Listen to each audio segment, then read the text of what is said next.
On the morning of July 14th, 1793, deep in the dank cells of Paris's conciergerie, a 24-year-old woman named Charlotte Corday woke up with her hands chained and her dress stiff with dried blood.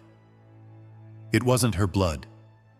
It belonged to Jean-Paul Marat, the man she had stabbed to death 3 days earlier with an ordinary kitchen knife she'd bought at the market. The air in her cell reeked of wet stone, waste, and the kind of fear that accumulates when hundreds of people have sat in the same darkness, waiting for the same blade.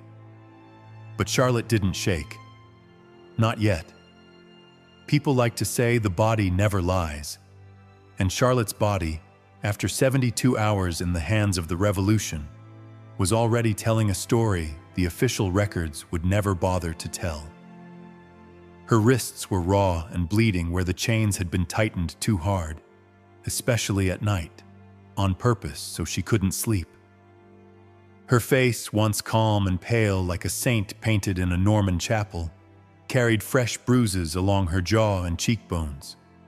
Her hair, which she had worn pinned up with the neat grace of a well-educated aristocrat, now hung loose and tangled, torn in patches by hands that weren't hunting for truth, just humiliation. To understand how she ended up in that cell, you have to go back to the afternoon of July 13th, when Charlotte knocked on the door of Marat's apartment on the Rue des Cordeliers. She carried a forged letter, a modest green dress, and a resolve most people, men or women of that era, never had to test in themselves.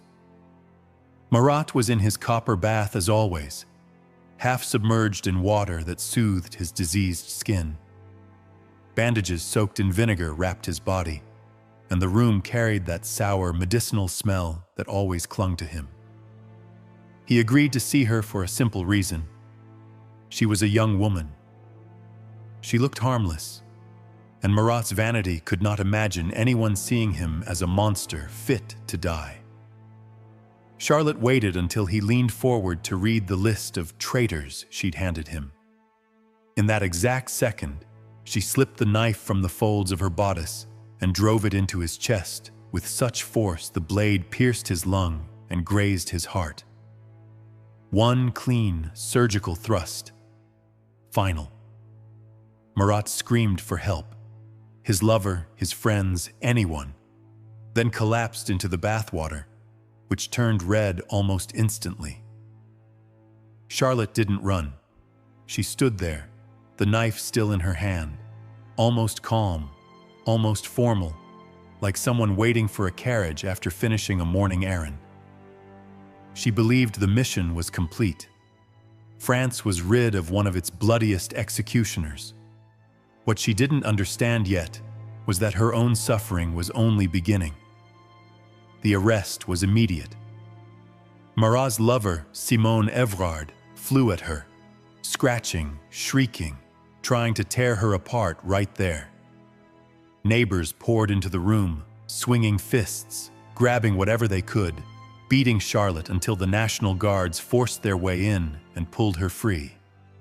Not out of mercy, out of strategy. The Committee of Public Safety wanted her alive long enough to make a spectacle of her. They dragged her through Paris while the crowd spit on her, hurled stones, screamed that she was a royalist assassin, an aristocratic snake, a whore of the Girondins. Charlotte walked with her head up anyway, refusing to cry, refusing to give them the pleasure of seeing her fold. But inside the conciergerie, beyond the reach of the public eye, the real punishment began. Her first interrogation was led by Jacques-Claude Bernard, the Paris Commune's prosecutor, a man who had sent people to the guillotine with the bored efficiency of signing receipts. Bernard wasn't after a confession. Charlotte had already admitted to the killing, and she did it without flinching. What Bernard wanted was to strip her story away, to turn her from a tragic heroine into a puppet. If they could paint her as part of a greater royalist conspiracy, they could justify more executions, more purges, more terror. The sessions lasted for hours, Charlotte was forced to stand the whole time while Bernard and other officials fired questions at her about plots that didn't exist. Who sent you? How much did the Girondins pay? What other attacks are planned? She answered with a clarity that infuriated them. No one sent me. I decided alone. I killed one man to save 100,000. That line, so simple, so devastating, sealed her fate in ways she couldn't yet see. Between interrogations, she was thrown back into her cell, but the revolution had perfected punishments that didn't leave official marks. Guards were ordered to wake her every hour by slamming clubs against the bars, shouting obscenities, and whispering threats of rape they never carried out, but always kept alive in the air like poison. Her food was deliberately rotten: moldy bread, cloudy water, insects floating on top. This wasn't neglect, it was policy. They wanted her to reach the guillotine weak, terrified, repentant. Charlotte refused to break. On the second day, they brought in Jean-Jacques Hauer, the revolution's official painter, to sketch her portrait before execution. It was a common practice: capture the enemies of the people for history, like trophies. Hauer expected a shattered woman, but when he saw Charlotte, face bruised, hair filthy, wrists torn, he stopped short.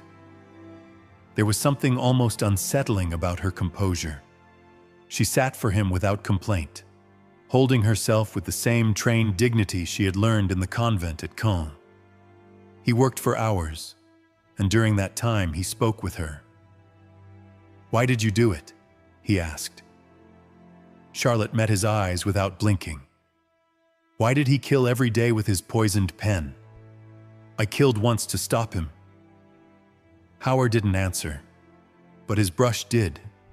In his portrait, he captured something the committee never wanted the world to see: dignity. Years later, that image would become a symbol of resistance to tyranny, exactly what the revolution feared most. The third day, July 16th, was the worst. An official visit from the coroner was ordered by the committee, not to ensure her health, but to humiliate her in a way the paperwork could quietly erase. The doctor was Pierre Sue, and he performed what was labeled a full examination of her body, supposedly to record any signs of poisoning or outside influence. In reality, it was a violation dressed up as law. Charlotte was forced to undress in front of 3 men: Sue, a clerk, and a guard. Sue inspected her with a coldness that turned her body into an inventory. His notes were clinical, almost bored. Female subject, age 24. Height approximately 1.65 meters. Strong build. Recent violence visible on wrists, jaw, ribs. But what he was really searching for was something else. Something he did not find. The revolution wanted proof that Charlotte was immoral, an agent of corruption, a royalist prostitute whose crime was an extension of sexual depravity.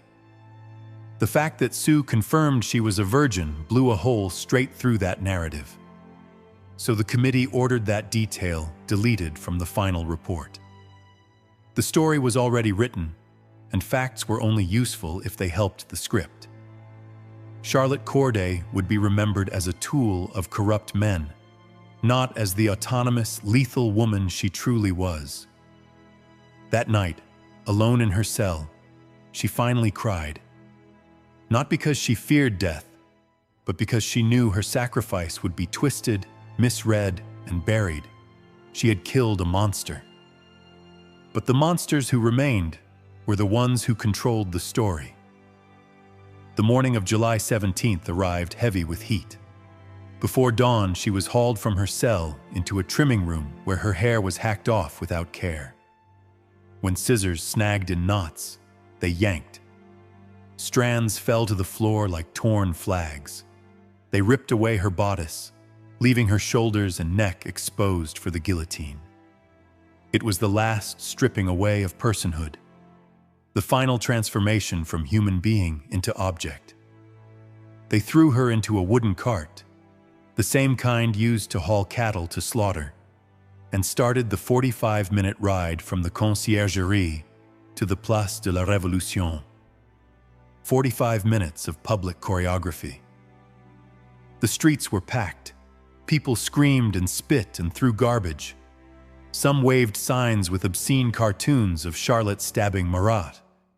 Others sang crude, improvised songs about the Girondin whore and her knife.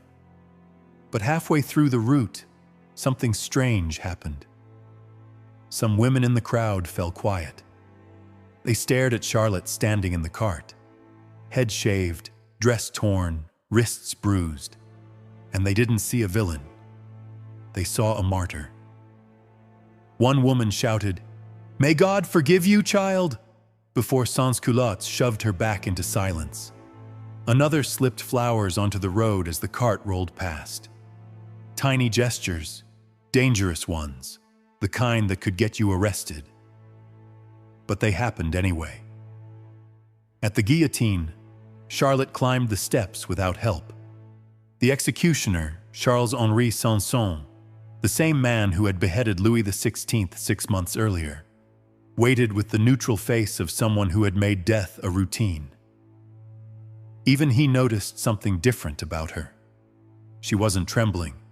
She wasn't praying. She wasn't begging. She knelt, laid her neck into the lunette with precise calm, like someone finishing a duty she had already accepted. Sanson released the mechanism. The blade dropped with its familiar metallic hiss, the sound that had become the heartbeat of the terror. Charlotte's head fell into the wicker basket. And then came the moment no witness ever forgot.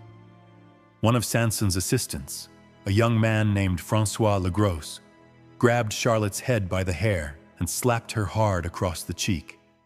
It was a gesture some executioners used to show contempt for the condemned. According to multiple witnesses, including members of the committee standing close enough to see clearly, Charlotte's eyes opened for a brief second. Her face tightened into a clear, unmistakable expression of outrage, before death finally took her completely. The crowd jolted. People gasped. Whispers spread like a shockwave. Doctors later tried to explain it away as post-mortem muscle spasm, but too many people had seen it. They insisted it was conscious, a final protest. The incident sparked arguments that still echo today. How long does awareness survive after decapitation? Legros was arrested that same night, not because he slapped a dead